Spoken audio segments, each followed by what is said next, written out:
James wrote to the believers,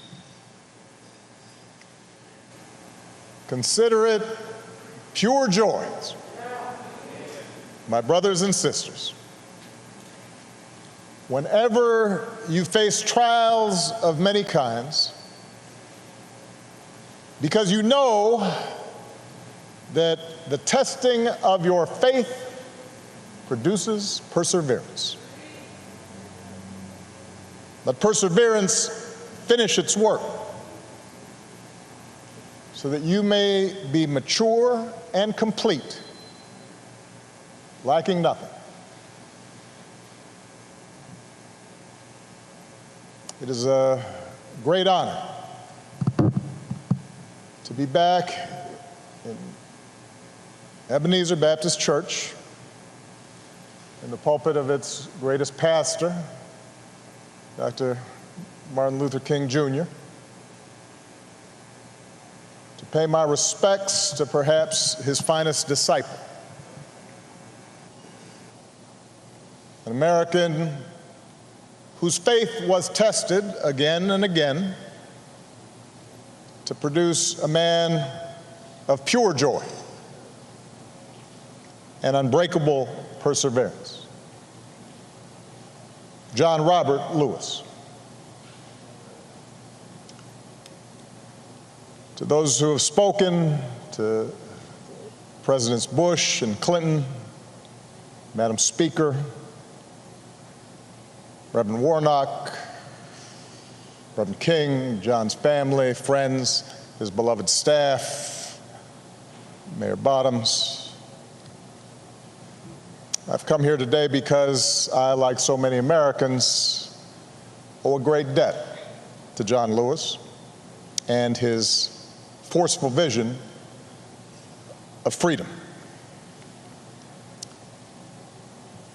You know, this country is a constant work in progress. We're born with instructions to form a more perfect union. Explicit in those words is the idea that we're imperfect, that what gives each new generation purpose is to take up the unfinished work of the last and carry it further than any might have thought possible. John Lewis, first of the Freedom Riders, head of the Student Nonviolent Coordinating Committee, youngest speaker at the March on Washington, leader of the march from Selma to Montgomery, member of Congress representing the people of this state and this district for 33 years, mentor to young people, including me at the time, until his final day on this earth. He not only embraced that responsibility, but he made it his life's work, which isn't bad for a boy from Troy. John was born into modest means. That means he was poor.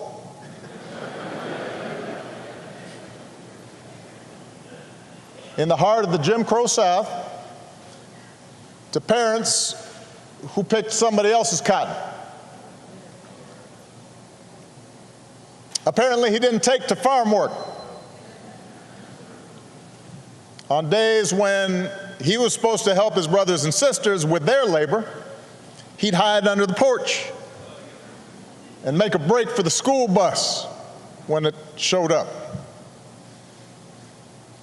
His mother, Willie Mae Lewis, nurtured that curiosity in this shy, serious child.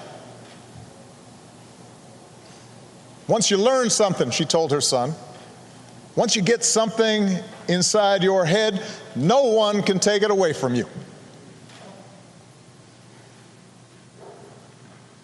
As a boy, John listened through the door after bedtime as his father's friends complained about the Klan. One Sunday as a teenager, he heard Dr. King preach on the radio. As a college student in Tennessee, he signed up for Jim Lawson's workshops on the tactic of nonviolent civil disobedience. John Lewis was getting something inside his head, an idea he couldn't shake, took hold of him, that nonviolent resistance and civil disobedience were the means to change laws, but also change hearts and change minds and change nations and change the world. So he helped organize the Nashville campaign in 1960. He and other young men and women sat at a segregated lunch counter, well-dressed, straight back, refusing to let a milkshake poured on their heads or a cigarette extinguished on their backs or a foot aimed at their ribs. Refused to let that dent their dignity and their sense of purpose.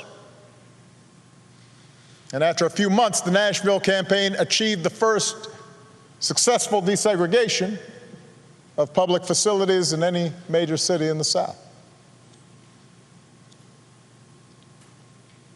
John got a taste of jail for the first, second, third, well, several times. But he also got a taste of victory, and it consumed him with righteous purpose. And he took the battle deeper into the South.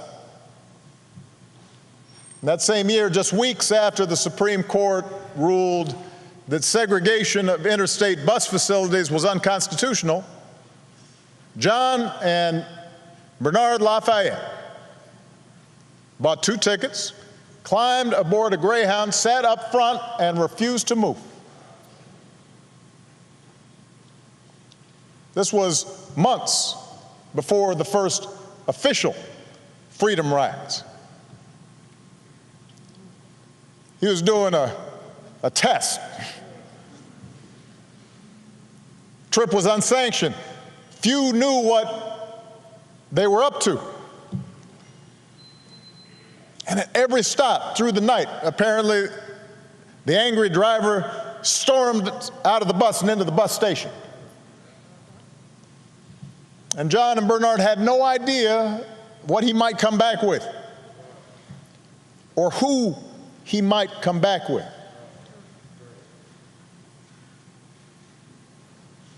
Nobody was there to protect them. There were no camera crews to record events.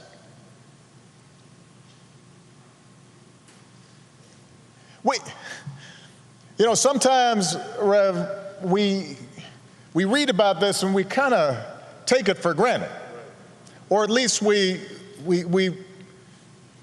act as if it was inevitable. Imagine the courage of 2 people Malia's age, younger than my oldest daughter, on their own, to challenge an entire infrastructure of oppression. John was only 20 years old, but he pushed all 20 of those years to the center of the table, betting everything, all of it, that his example could challenge centuries of convention and generations of brutal violence and countless daily indignities suffered by African Americans. Like John the Baptist preparing the way, like those Old Testament prophets speaking truth to kings. John Lewis did not hesitate, and he kept on getting on board buses and sitting at lunch counters, got his mugshot taken again and again, marched again and again on a mission to change America.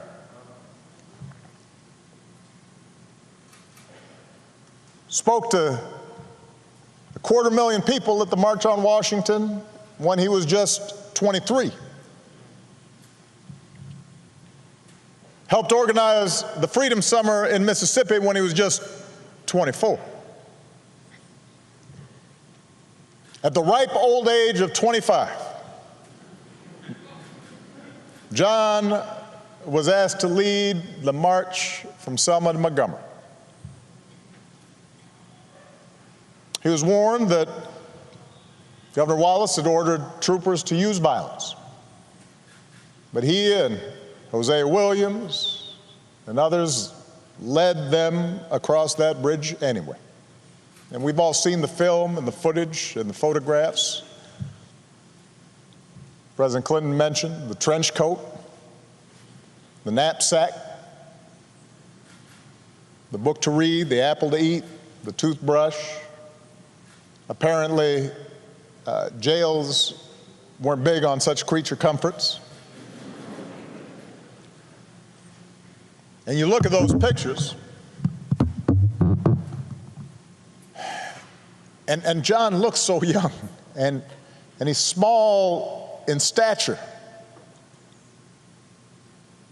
looking every bit that shy, serious child that his mother had raised, and yet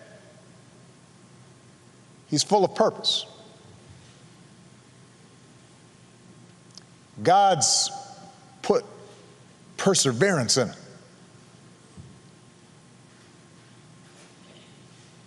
And we know what happened to the marchers that day. Their bones were cracked by billy clubs, their eyes and lungs choked with tear gas. They knelt to pray, which made their heads easier targets. And John was struck in the skull, and he thought he was going to die. Surrounded by the sight of young Americans gagging and bleeding and trampled. Victims in their own country of state-sponsored violence. And the thing is, I imagine initially that day, the troopers thought they'd won the battle.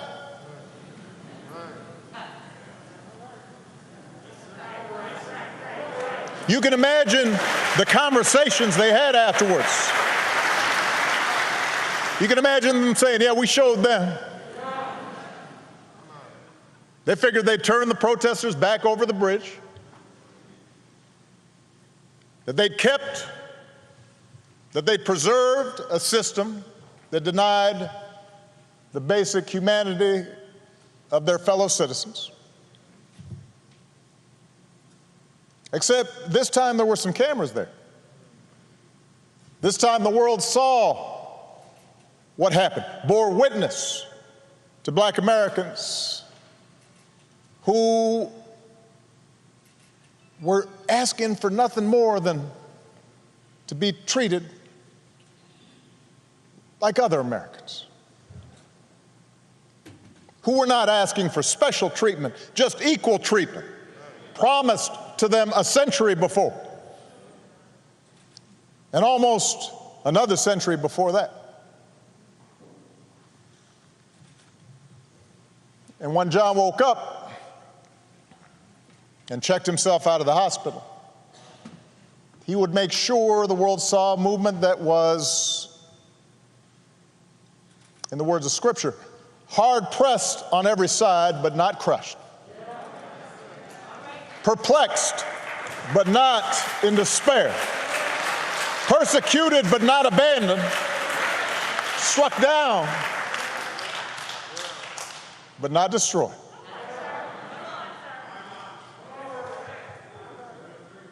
So he returned to Brown Chapel, a battered prophet, bandages around his head. And he said, more marchers will come now. And the people came. and the troopers parted, and the marchers reached Montgomery, and their words reached the White House. And Lyndon Johnson, son of the South, said, "We shall overcome." And the Voting Rights Act was signed into law. The life of John Lewis was in so many ways exceptional. It vindicated the faith in our founding, redeemed that faith.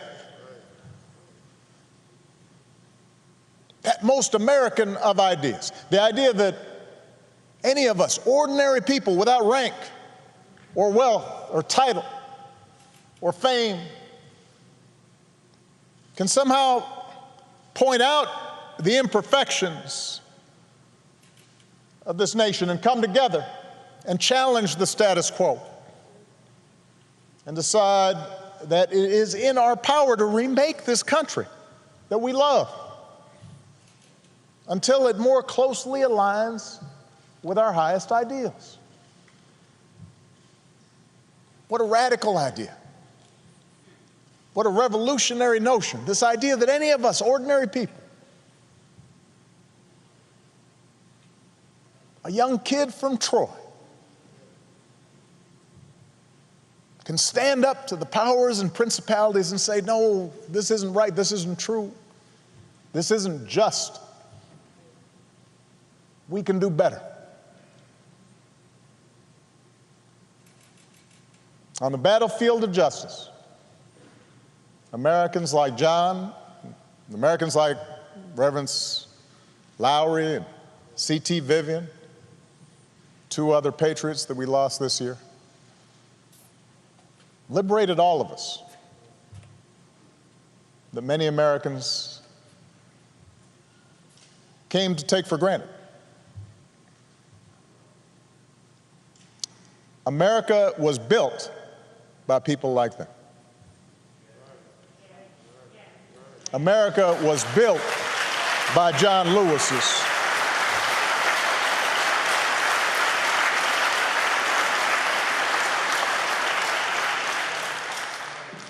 He, as much as anyone in our history, brought this country a little bit closer to our highest ideals. And someday, when we do finish that long journey towards freedom, when we do form a more perfect union, whether it's years from now or decades or even if it takes another 2 centuries, John Lewis will be a founding father of that fuller, fairer, better America.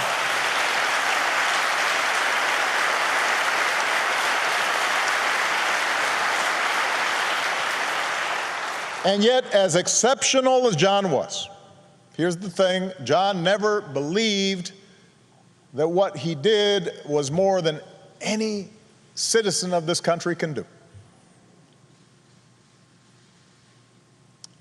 I mentioned in the statement the day John passed,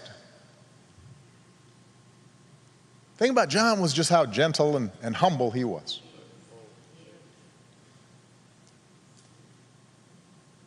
And despite this storied, remarkable career, he treated everyone with kindness and respect because it was innate to him, this idea that any of us can do what he did if we're willing to persevere. He believed that in all of us there exists the capacity for great courage. That in all of us there's a longing to do what's right. That in all of us there's a willingness to love all people and to extend to them their God-given rights to dignity and respect.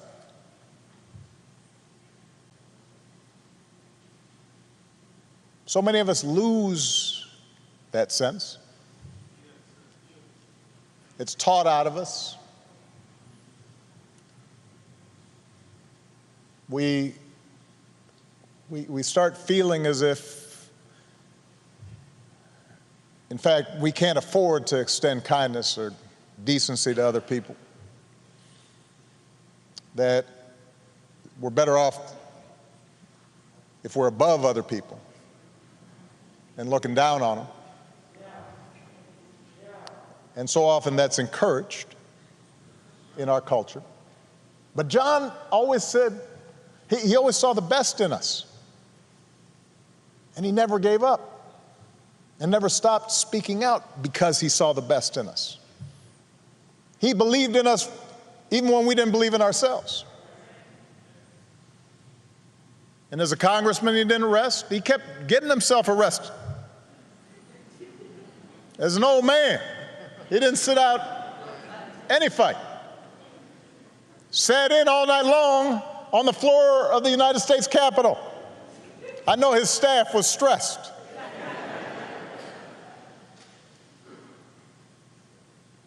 But the testing of his faith produced perseverance. He knew that the march is not over, that the race is not yet won, that we have not yet reached that blessed destination where we are judged by the content of our character. He knew from his own life that progress is fragile, that we have to be vigilant against the darker currents of this country's history, of our own history, with their whirlpools of violence and hatred and despair that can always rise again. Bull Connor may be gone, but today we witness with our own eyes police officers kneeling on the necks of Black Americans.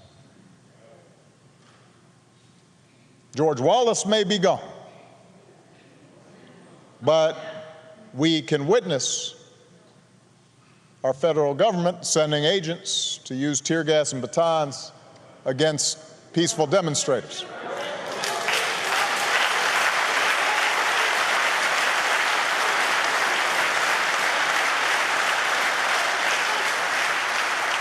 We may no longer have to guess the number of jelly beans in a jar in order to cast a ballot. But even as we sit here, there are those in power who are doing their darndest to discourage people from voting by closing polling locations and targeting minorities and students with restrictive ID laws and attacking our voting rights with surgical precision, even undermining the Postal Service in the run-up to an election that's going to be dependent on mail-in ballots so people don't get sick.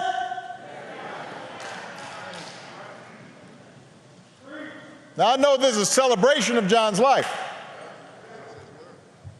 There are some who might say we shouldn't dwell on such things. But that's why I'm talking about it. John Lewis devoted his time on this earth fighting the very attacks on democracy and what's best in America that we're seeing circulate right now.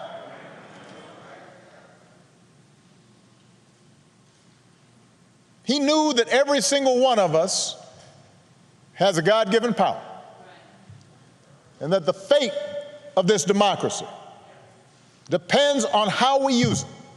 That democracy isn't automatic. It has to be nurtured. It has to be tended to. We have to work at it. It's hard.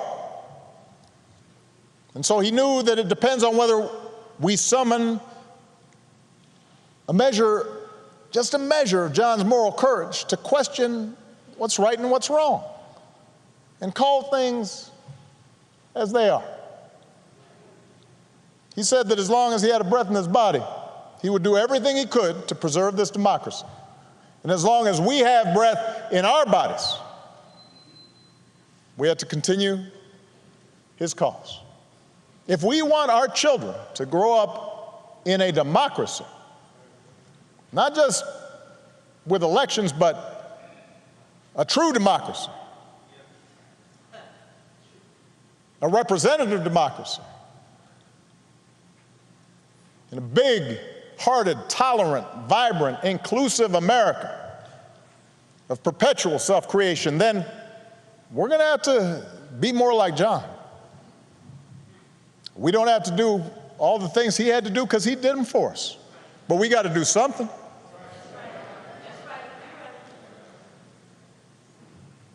Like John, we don't have to choose between protests and politics. It's not an either-or situation.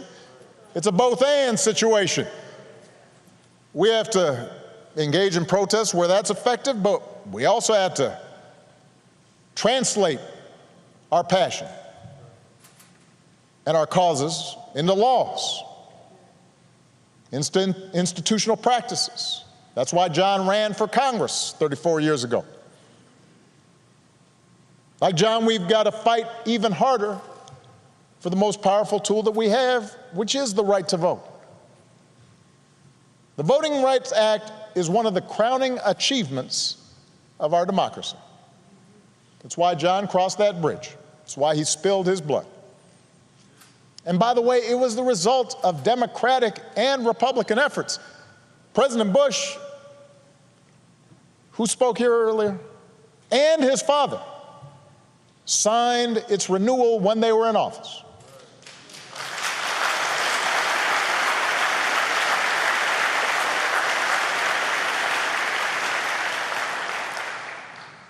President Clinton didn't have to because it was the law when he arrived, so instead he made a law to make it easier for people to register to vote.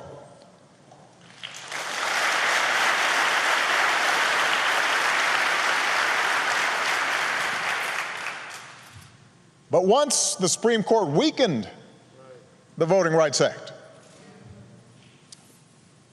some state legislators unleashed a flood of laws designed specifically to make voting harder, especially, by the way, state legislators where there's a lot of minority turnout and population growth.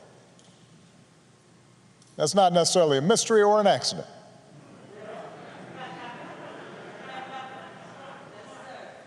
It was an attack on what John fought for. It was an attack on our democratic freedoms. And we should treat it as such. If politicians want to honor John, and I'm so grateful for the legacy and work of all the congressional leaders who are here, but there's a better way than a statement calling him a hero. You want to honor John? Let's honor him by revitalizing the law that he was willing to die for.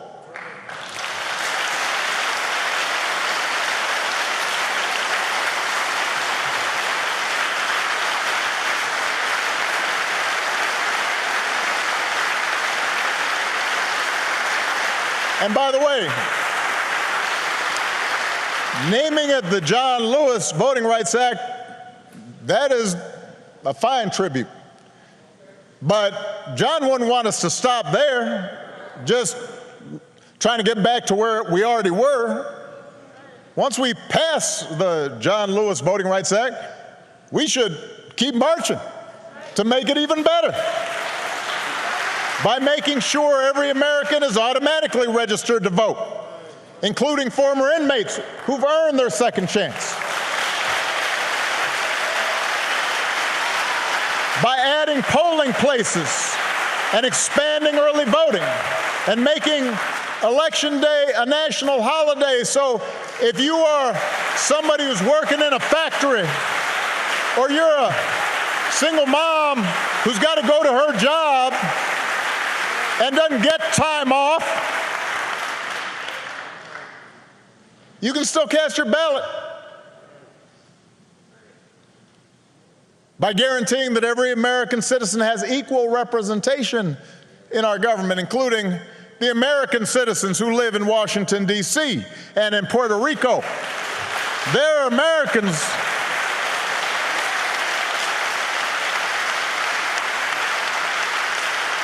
By ending some of the partisan gerrymandering so that all voters have the power to choose their politicians, not the other way around.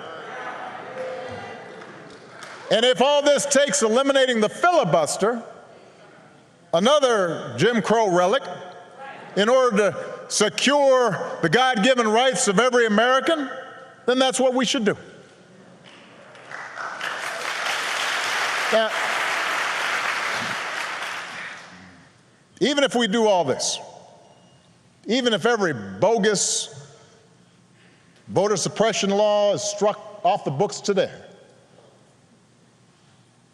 we've got to be honest with ourselves that too many of us choose not to exercise the franchise.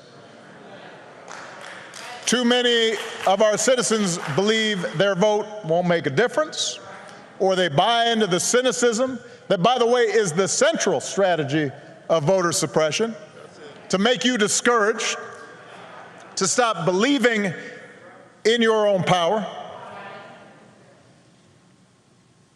So we're also going to have to remember what John said. If you don't do everything you can do to change things, then they will remain the same. You only pass this way once. You have to give it all you have. As long as young people are protesting in the streets, hoping real change takes hold, I'm hopeful, but we can't casually abandon them at the ballot box. Not when few elections have been as urgent on so many levels as this one. We can't treat voting as an errand to run if we have some time. We have to treat it as the most important action we can take on behalf of democracy. And like John, we have to give it all we have.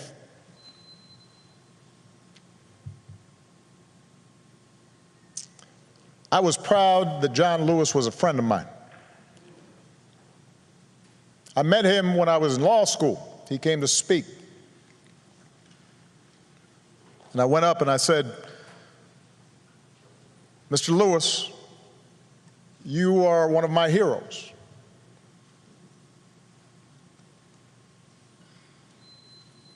What inspired me more than anything as a young man was to see what you and Reverend Lawson, Bob Moses, and Diane Nash, and others did. And he got that kind of, aw shucks, thank you very much. Next time I saw him, I'd been elected to the United States Senate. And I told him, John, I'm here because of you. On Inauguration Day in 2009, he was one of the first people I greeted and hugged on that stand. And I told him, this is your day too.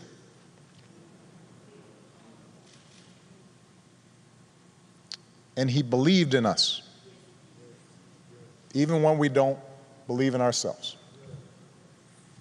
And it's fitting that the last time John and I shared a public forum was on Zoom. And I'm pretty sure neither he nor I set up the Zoom call because we didn't know how to work it. There's a virtual town hall with a gathering of young activists who had been helping to lead this summer's demonstrations in the wake of George Floyd's death. And afterwards, I spoke to John privately, and he could not have been prouder to see this new generation of activists standing up for freedom and equality, a new generation that was intent on voting and protecting the right to vote. In some cases, a new generation running for political office. And I told him, all those young people, John, of every race and every religion, from every background and gender and sexual orientation, John, those are your children. They learned from your example, even if they didn't always know it. They had understood through him what American citizenship requires, even if they'd only heard about his courage through the history books.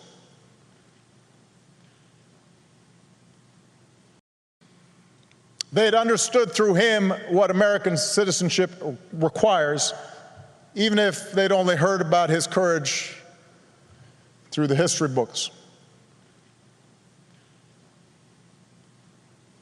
By the thousands, faceless, anonymous, relentless young people, black and white, have taken our whole nation back to those great wells of democracy which were dug deep by the founding fathers in the formulation of the Constitution and the Declaration of Independence.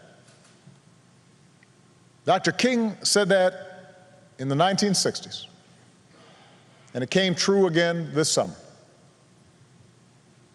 We see it outside our windows in big cities and rural towns, in men and women, young and old, straight Americans and LGBTQ Americans, blacks who long for equal treatment, and whites who can no longer accept freedom for themselves while witnessing the subjugation of their fellow Americans.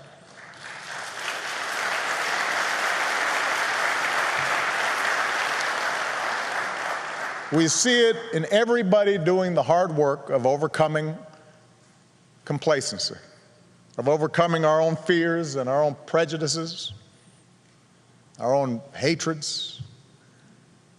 You see it in people trying to be better, truer versions of ourselves. And that's what John Lewis teaches us. That's where real courage comes from, not from turning on each other, but by turning towards one another. Not by sowing hatred and division, but by spreading love and truth. Not by avoiding our responsibilities to create a better America and a better world, but by embracing those responsibilities with joy and perseverance, and discovering that in our beloved community, we do not walk alone. What a gift John Lewis was. We are all so lucky to have had him walk with us for a while and show us the way. God bless you all. God bless America. God bless this gentle soul who pulled it closer to its promise. Thank you very much.